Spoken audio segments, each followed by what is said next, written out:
সড়কের দুই পাশে সারি সারি গাছ, প্রাকৃতিক সৌন্দর্য নষ্ট করা হচ্ছে গাছ কেটে।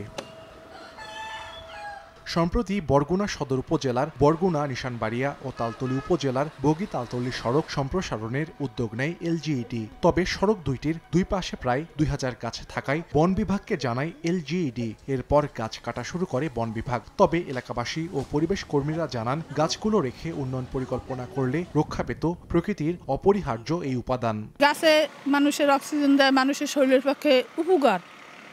গাছ কাটিয়ে লাইলে অক্সিজেন না দিতে তো মানুষের ক্ষতিকর। সড়কের দুই পাশে শত শত গাছ কেটে উন্নয়নমূলক কাজ করা হচ্ছে, এটা আমরা চাই না। আমরা আসলে চাই যে গাছ রেখে কিভাবে উন্নয়নমূলক কর্মকাণ্ড করা যায়। গাছই যদি না থাকে তাহলে আমার মনে হয় না জনপদের মানুষ ঠিকঠাকভাবে থাকতে পারবে। এখন জন্ম সনদ দিয়ে খোলো বিকাশ স্টুডেন্ট অ্যাকাউন্ট, নিজের বিকাশ নিজে কর।